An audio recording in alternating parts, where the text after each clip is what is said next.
এখানে দেখতে পাচ্ছেন আপনারা এই যে ব্লকগুলো, এক একটা ব্লকে আপনার 60টা করে রুম আছে। আর এই পাশে একটা ব্লকে আছে 40টা রুম। এরকম করে এখানে ব্লক আছে মনে করেন যে 38টা।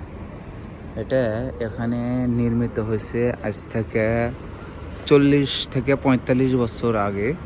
এক একটা বিল্ডিং এগুলো যখন করছে একটা কোম্পানি এবং একটানা 40টা বিল্ডিং এখানে কমপ্লিট করছে। আজ থেকে এর বয়স হচ্ছে 40 বছরের উপরে আনুমানিক। এটাকে বলে পিকেএনএস কোম্পানি, যার সরকারি কোম্পানি, এবং এই জায়গাটা সরকারি জায়গা।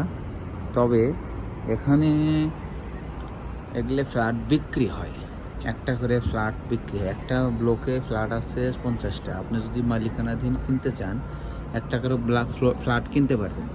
একটা করে ফ্ল্যাট, যেমন ফ্ল্যাট ভিত্তিক দাম আলাদা আলাদা দাম আছে। যদি নিচতলা, একদম নিচের তলা নেন, এখানে ফ্ল্যাট আছে 5 তলা পর্যন্ত। আপনি একদম নিচের তলা নিলে আপনার এখন যে রেটটা, তাতে 1 লক্ষ রিঙ্গিতের উপরে, 1,50,000 বা 60,000, যা বাংলা টাকা আপনার 30 লাখ টাকার মতো পড়বে একটা ফ্ল্যাট।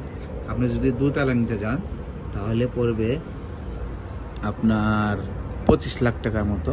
3 তলা নেবেন 20 লাখ, 4 তলায় নেবেন 15 লাখ, 5 তলায় নেবেন হয়তো 12-14 লাখ টাকা পড়বে বাংলাদেশি টাকা। এটা ফ্ল্যাট ভিত্তিক, মানে যত উপর দিকে যাবেন তত ফ্ল্যাটের রেট কম।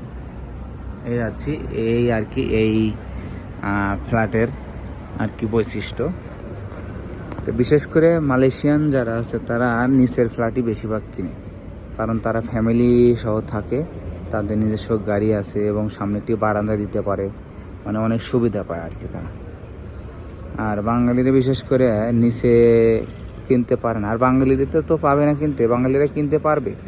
বাঙালিরা যদি এদেশের কোনো নাগরিক, মানে এদেশের কোনো মহিলাকে, কোনো মেয়েকে বিয়ে শাদী করে, যখন এদেশে একটা নাগরিকত্ব পাবে, নাগরিকত্ব যেমন মনে করেন যে পাসপোর্টে আজীবন মানে ভিসা লাগাতে পারবে, কোনো সমস্যা নাই, তারাই কিনতে পারবে। এবং তারাও কিনেও, মাঝে মাঝে দেখছি অনেক বাঙালিরা কিনে। তা তারা খুব ভালো পজিশনে আছে আর কি।